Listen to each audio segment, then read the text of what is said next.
Ashes of Innocence. The twin sons of Eden, 3, cast long shadows over the hills, painting the land in hues of gold and lavender. The New Hope Orphanage nestled between 2 ridges, its white stone walls gleaming under the warm light. Children's laughter echoed through the meadows, birds chirped overhead, and wind rustled the tall grass. Here, on this peaceful moon, the scars of Earth's wars were slowly healing, one child at a time. Matron Imani stood on the veranda, a gentle smile playing across her face as she watched the children play. Tall, dark-skinned, and dignified, she wore her gray hair tied in a neat bun and a simple robe that swayed with the breeze. To the orphans, she was more than a caretaker. She was the only mother they had ever known. A 6-year-old girl tugged at her skirt. "Matron, Adi's cheating at hoverball again," she whined, giggling. Imani looked down and ruffled the child's hair. "Then perhaps you must outsmart him, little general," she said with a wink. In the distance, Adi, a wiry boy with mechanical legs, zoomed past 2 others, laughing wildly as he evaded a floating orb. Nearby, Sarah, a mute girl of 9, sat cross-legged in the grass, sketching with colored pencils. She drew Earth with a ring of smiling stick figures holding hands around it. It was a picture she had drawn 100 times. Imani's gaze lingered on her, heart swelling with love and sorrow. Every child here had lost someone, parents to mining accidents, pirate raids, alien wars, or starvation on ruined colonies. Earth had built New Hope as a haven from it all, and for 5 years it had been just that. Galactic orbit, 2 hours later. A Zarnathi dreadship, over 10 kilometers long, materialized above Eden, 3 with no warning. Its hull was plated in jagged obsidian, its silhouette shaped like a predatory insect. No herald, no communication, no mercy. Inside the command center, War Commander Kresthal stood motionless, mandibles twitching. "The humans put their spawn here," he hissed. "A message must be sent. Execute the strike." "But this is a sanctuary moon, protected under Treaty 19C, said one of the junior officers in the Zarnathi tongue.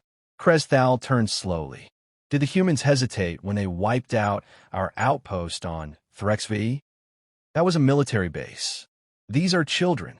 Kresthal's response was to raise one arm. The officer was vaporized in an instant. Launch plasma rounds.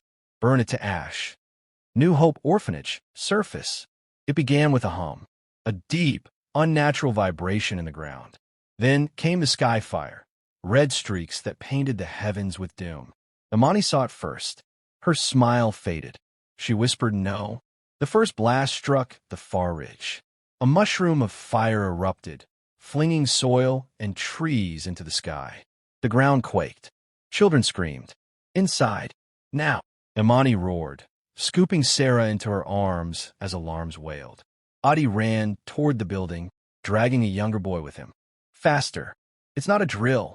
The orphanage walls, built to withstand minor quakes and weather storms, buckled as a second plasma bolt struck. The west wing crumbled. A section of the ceiling collapsed, trapping 3 children. Imani laid Sarah down. Hide in the cellar. You hear me? Hide and stay quiet. She turned back to pull rubble off the trapped children when a third bolt hit. The world turned white. Galactic broadcast. 10 minutes later. The Zarnathi uploaded footage of Eden 3's destruction to the intergalactic nexus, claiming it as a necessary warning to humanity. On Earth, billions watched in stunned silence as aerial footage showed a peaceful orphanage reduced to smoking craters. Tiny bodies, children, could be seen scattered in the rubble. No survivors. Over 342 children, aged 2 to 13. Gone. A woman's body was found shielding 3 children, arms outstretched. Matron Imani. Earth, United Nations Armed Forces Command, Geneva. In the steel-walled command center of Earth's Orbital Defense Ministry, Admiral Helena Rourke stood unmoving. Her jaw clenched, knuckles white as she watched the feed. Around her, commanders, analysts, and military strategists sat in stunned horror. No one spoke. Finally, the president's voice cut through the silence, hard and cold. They killed our children. What does the law say? A general responded, Treaty 19C forbids military action in sanctuary zones. The Zarnathi violated it. And punishment? Nothing official. Just censure and sanctions. The president turned to Helena. You're not bound by treaties anymore. The vote was unanimous. You have full authority. Rourke's voice was flat. Target, Dirac 5. It's where their fleets are built. Their wealth. Their pride. Authorization. The president's eyes were bloodshot. You have it. End them. Rourke saluted once. Then turned to her officers. Begin Operation Ash Requiem. Earth fleet mobilization, 12 hours later. Across Earth and its colonies, warships lit up. Orbital docks hummed as thousands of vessels were prepped for launch. Crews donned black armored suits, each etched with the name of a child from New Hope. AI-guided dreadnoughts, gravity torpedo carriers, and quantum pulse destroyers formed into squadrons. No fanfare, no speeches, just a cold, calculated march of vengeance. Rourke boarded the flagship ESS Retribution, a behemoth of dark alloy and red engines. As she stood before the fleet, she spoke only once. Record this. Broadcast to the galaxy. A camera activated. She looked into it, eyes full of steel. To the Zarnathi, you destroyed our children. We will destroy your star. We bring fire. The Dirac 5 system had never seen war. For centuries, it had been the heart of the Zarnathi Empire, a cluster of 5 habitable worlds orbiting a massive, stable blue star. Trade hubs, academies, shipyards, and imperial palaces littered the planets like jewels on a crown. Now its skies darkened. Above them, emerging from subspace like a silent wave of judgment, came Earth's armada. More than 800 warships, flanked by stealth cruisers, AI-guided torpedo ghosts, and 2 planet killers. The ships bore no banners, no colors, only names, etched in silver across their hulls. The names of children who had died on Eden 3. At the head of the formation loomed the flagship, ESS Retribution, a fortress of a vessel armed with weapons not yet known to the wider galaxy. Admiral Helena Rourke stood upon its command bridge, armored in matte black, her gaze fixed on the blue giant burning in the distance. Begin the operation, she said. No negotiations. No mercy. 1. Fire with fire. Within seconds, Earth's fleet blanketed Dirac 5's defenses with quantum lances. Their impact didn't explode, they erased. Whole defense stations vanished in glimmers of light as particles destabilized and folded into nothingness. Zarnathi forces scrambled, confused. They hadn't expected war. They'd expected outrage, threats, diplomacy. Their ships were ceremonial, their admirals pompous and untested. The first Zarnathi fleet to engage Earth lasted 11 minutes. High Chancellor Zervatak, watching from his obsidian palace on Dirac Prime, shouted across the palace war chamber. This is madness. We destroyed a single moon. What gives them the right? One of his advisors spoke shakily. They were children, Excellency. Zervatak silenced him with a lash of his tail. We'll sue for peace. Open a channel. I will grovel if I must. But Earth never opened the channel. They only sent one thing. A child's drawing, retrieved from the ruins of New Hope. Earth in crayon, surrounded by stick-figure children holding hands in a ring of stars. And underneath it, 2 words burned in red. We remember. 2. The system crumbles. Earth's AI warform legions landed on the outer planets first. No soldiers, just machines. They didn't raise cities. They dismantled weapons factories, power grids, communication hubs, and orbital launch towers with surgical precision. Civilian populations were spared, but isolated, powerless, and terrified. Then came the signal blackouts, followed by atmospheric ion storms, engineered using Earth's advanced magneto-weapons. Dirac's skies glowed with flickering auroras as satellites fell.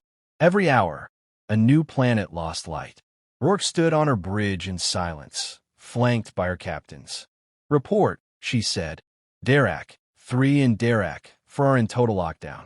No power, no weapons. Their orbital shipyards have been disabled. And Dirac Prime? Defenses are crumbling. Zarnathi fleets are retreating into the system core. Civilians are evacuating by the thousands. Rourke stared at the glowing sun in the distance. Then it's time. 3. The weapon. The galaxy had known Earth's brute strength. It hadn't yet seen Project Umbra. On board the ESS Retribution, Earth scientists activated the device, a stellar destabilizer, designed not to blow up a star, but to unravel its magnetic field and start a chain reaction that would cause it to go nova. A slow, methodical death. Within the sun's core, fusion began to race faster than ever before. Flares tripled. Radiation surged. It would take 6 hours, but it was irreversible. 4. Desperation and collapse. The Zarnathi broadcast a universal distress call, begging the Galactic Council to intervene. But no one answered. Earth had rescinded all treaties and warned others to stay neutral. The Council met in panic, but it was too late. No force moved fast enough to stop a nova. No power could reverse it. On Dirac Prime, High Chancellor Zervatak recorded one final message. To Earth, we made a mistake. We see that now. But this response, it is monstrous. You destroy billions for hundreds. That message never reached Earth. Instead, Helena Rourke gave a final order. Let them burn. 5. The end of Star. The Dirac star cracked. It began as a sudden pulse, invisible to most sensors. Then it expanded. The sun's corona bulged, ruptured, and exploded outward in a wave of solar fire. Every planet in the system was incinerated. Dirac Prime's palace, its towers, its throne rooms, its archives, ashes in a blink. Over 3.2 billion Zarnathi lives were extinguished in a single day. Earth's fleet watched from a safe distance, the crayon drawings still displayed on every screen. When the light dimmed, Rourke spoke. Transmit final message to the galaxy. 6. Earth's message. A final broadcast went out to every known species. We do not seek war. We do not revel in vengeance. We build. We nurture. We protect. But we are not weak. We're not prey. You destroyed our children. We destroyed your future. Let Eden 3 be the last orphanage to burn. Let Dirac 5 be the last empire to fall. 7. Aftermath. Months passed. No retaliation came. No race dared test Earth's fury. Treaties were rewritten. Sanctuary moons received universal protection. Even ancient enemies now whispered, "Don't provoke the humans." Earth did not gloat. It did not celebrate. It simply returned to its colonies. On Mars, in the red dust of the Valles Marineris, a new orphanage was built. White stone, green gardens, laughter again. It was named Imani's Light. At its entrance hung a single-framed sketch. A crayon drawing, Earth surrounded by stars. Stick-figure children holding hands. Below it, a plaque read, "To the 342 stars who lit our sky. You are not forgotten." Final line, "Humanity is kind, until you teach it not to be."